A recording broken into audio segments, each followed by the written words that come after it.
Good morning, everybody. It is Thursday, April 16th, 2021. This is episode 26 of 413 Sports Talk, and I'm your host, Rahim Escalay. Good morning. How you doing? If you're waking up, it's kind of cold, kind of cloudy, and looks like it's going to be rainy today.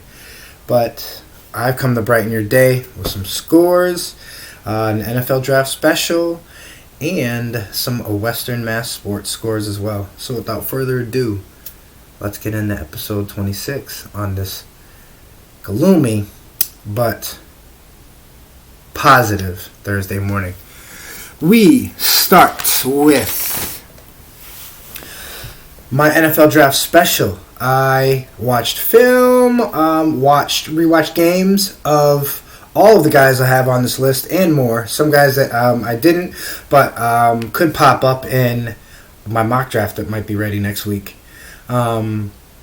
So here we go without further ado with the top 10 running backs. Little disclaimer, some of these guys didn't get a chance to play in 2020, so if my evaluation is a bit flawed in your eyes or anything like that, or it's maybe not up to your standards or whatever, please comment or message me and let me know. But without further ado, here we go with my number 10 running back out of Kansas. He's 5'9", 175 pounds.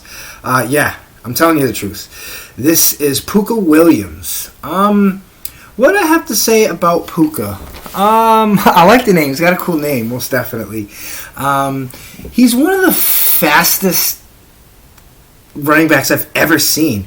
And when you think fast, if you're a true football fan, you remember Titans running back Chris Johnson, how fast he was that 2,000-yard season. Think Chris Johnson type speed.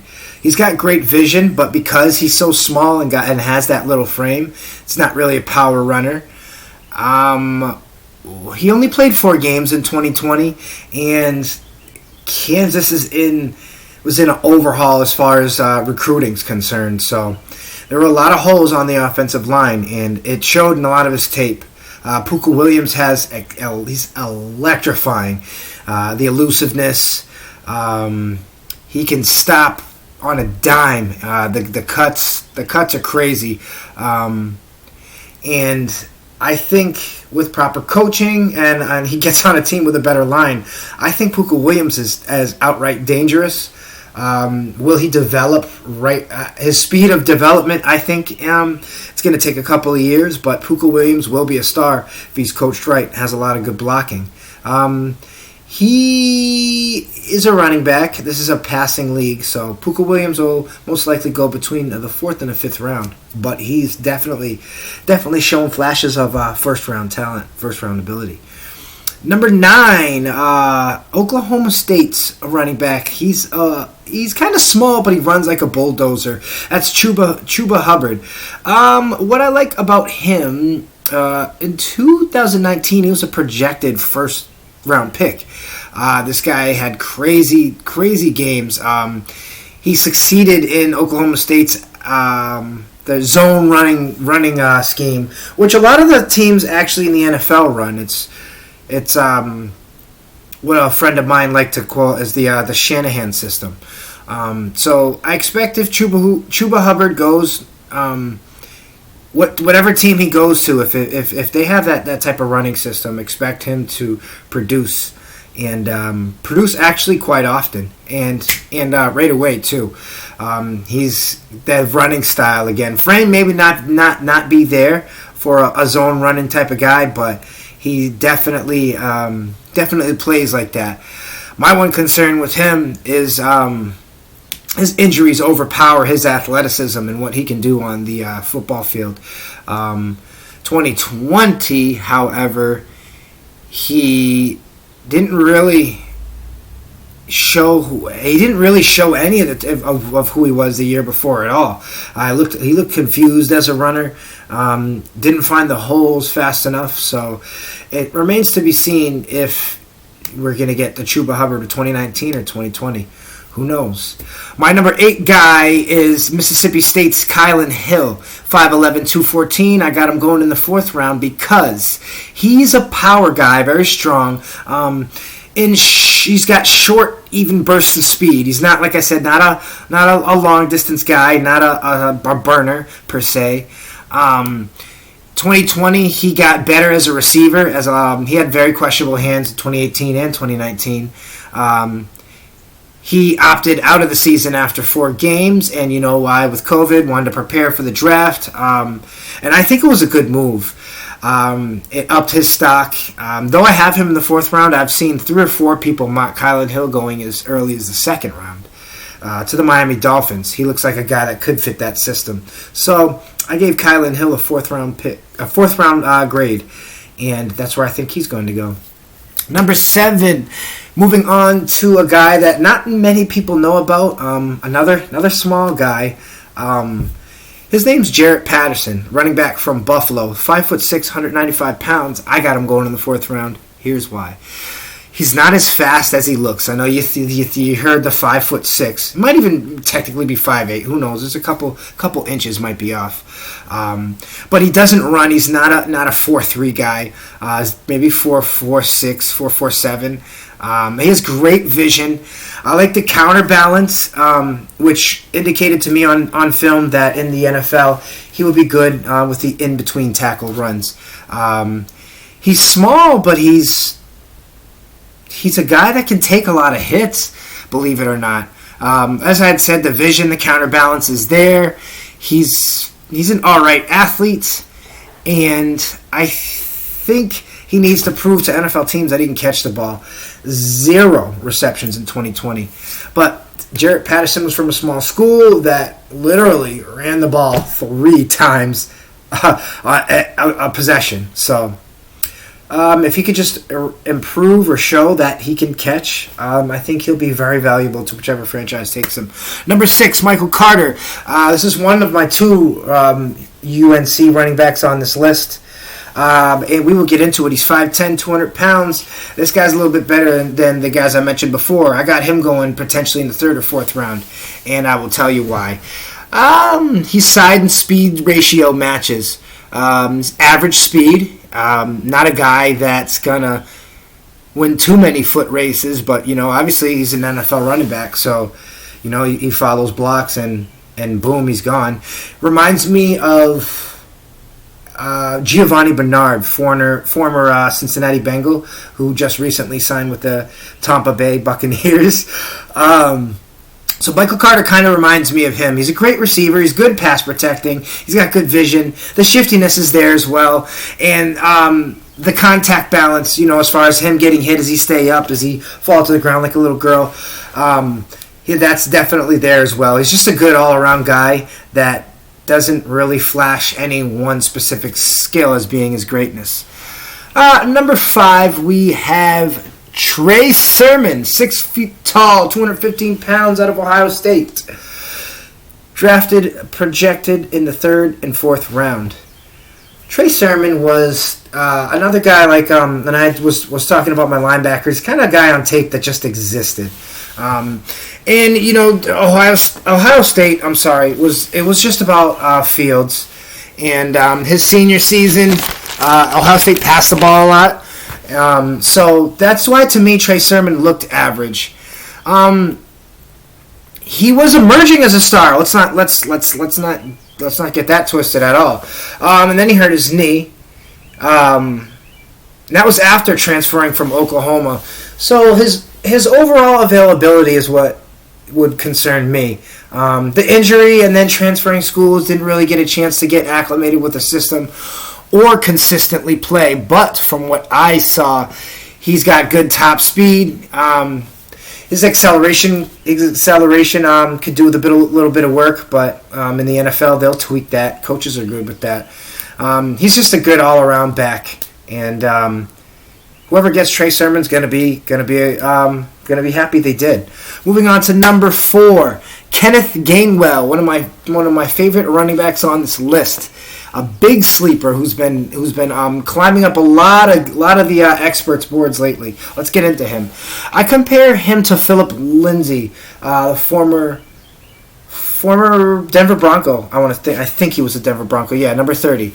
He's a great receiver. He's good at pass protecting. He's got the Philip Lindsay speed. This is a guy I think you scheme and plan inside runs for him, but he's an outside guy. He's patient. Like I said, he's fast, but he's patient. And acceleration he's not a 0 to 60 in 2 seconds, maybe more like 3 or 4. But I noticed that when he gets it, when he hits that hole, he hits it hard and he goes.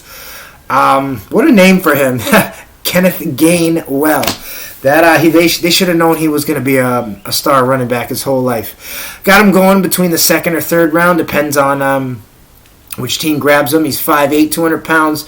Reminds me of, as I said, Philip Lindsay, but maybe a MJD, Maurice Jones-Drew, the former Jacksonville Jaguars great, the second leading rusher behind Fred Jackson.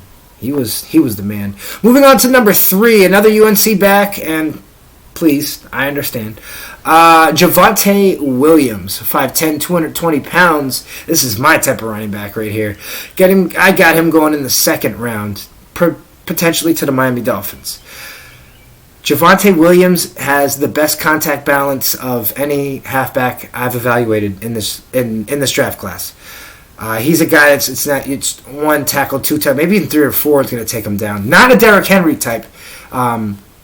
But he's well all the same. He reminds me of Josh Jacobs from the Raiders. He's balanced. This guy could go to any offense.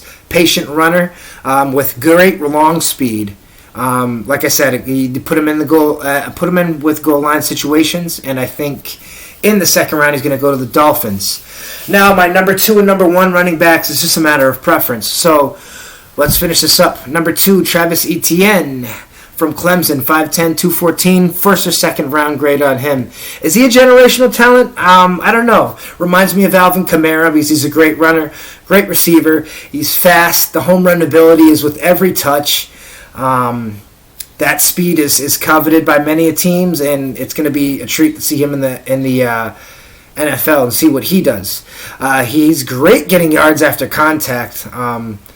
And last year, he could have been a top 10 pick. Travis Etienne is an all-around guy. He's an Alvin Kamara as far as who he reminds me of. But like I said, the number 1, 2 guys in this segment were just off preference. My number 1 back in the top 10 halfbacks in the 2021 NFL Draft is none other than Alabama's Najee Harris. At 6'1", 230 pounds, I got him going between the first and second round. This guy's a freaking bulldozer. Physical, power, run type of guy. Not a Shanahan zone run offense. His speed is criticized by a lot of people. He is kind of slow, but he's a bruiser. Not a 2-yard guy. This guy is going to get in the league, and he's going to make his name known. I got him going potentially in the end of the first round to the Pittsburgh Steelers if they don't go with linebacker Azeez Ojulari. He's an inside downhill running type of guy. Great vision, potentially has home run speed, and Najee Harris is going to be a name in this league that you're always going to remember. So there you have it. Those are my top 10 halfbacks in this NFL draft, which is in a couple weeks. 2 weeks from today, actually. So we are going to get into some baseball scores. Toronto Jays over the New York Yankees, 5-4. In 10 innings, the Marlins were able to take care of the Braves, 6-5. Detroit over Houston, who's now lost 5 in a row, 6-4. Pirates over the Padres, 5-1. Washington blanks the St. Louis Cardinals, 6-0. Milwaukee over the Cubs, 7-0. Kansas City Royals beat the Angels, 6-1. In the doubleheader, the first game, the Boston Red Sox beat the Minnesota Twins, 7-1 in 7 innings. In the final game, which is another weird 7-inning game, Boston beat the Twins again, 3-2. The Mets beat the Phillies in what was a great Great game. I enjoyed watching that, and not really a watch baseball on TV type of guy, but since this is the profession, you kind of got to give stuff a chance. And for the nightcap in the Major League Baseball, we have the Texas Rangers over the Tampa Bay Rays, 5-1.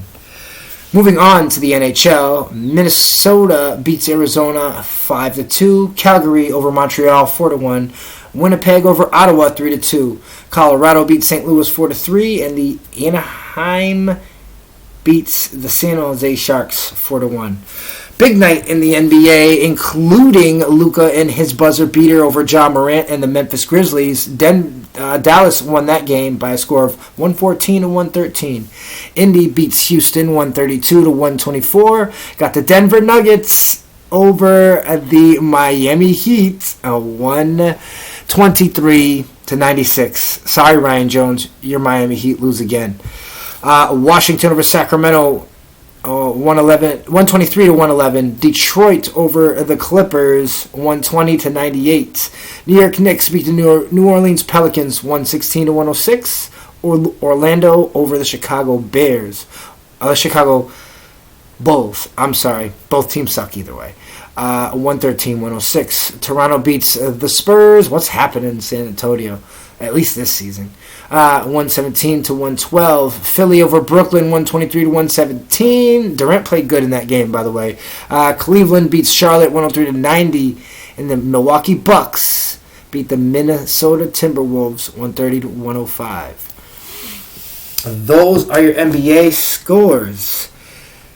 We are now moving on to my favorite segment of the show.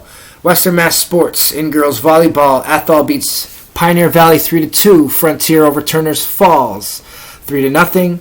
Greenfield beats Mayhar by a score of 3-1. Southwick over South Hadley 3-0. And Wacona beats Taconic 3-0.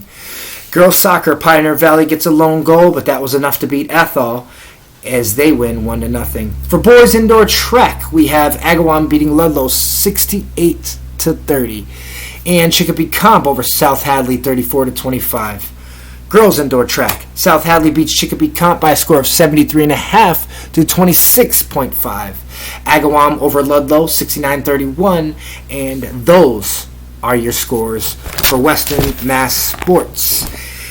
In other news, this morning, 4-3 Sports Talk sits down with the Central Golden Eagles dual sport athlete Brandon Guy. He is the tight end, halfback, and long snapper for the Central Golden Eagles, as well as one of the baseball team's starting pitchers. I really look forward to that. I love all of my 4-3 athletes, especially those dual sport ones. They're always an interesting conversation. Also, we sit down with one of the best quarterbacks the state of Maryland has to offer. His name is Jalen Knight. Can't wait for that. And I finish up my day of conversations with one of the best offensive linemen the state of Massachusetts has to offer. That is Lawrence Academy's own Ryan O'Connor. Please like, share, subscribe, comment. We are also on YouTube. Most of the stuff you'll see here we'll have posted on YouTube as well. Again, I want to thank you for supporting 413 Sports Talk, commenting, watching, the views. Everything is greatly appreciated. I love you all. I hope you have a great Thursday. And this was 413 Sports Talk, episode 26. We will see you tomorrow. Have a great day.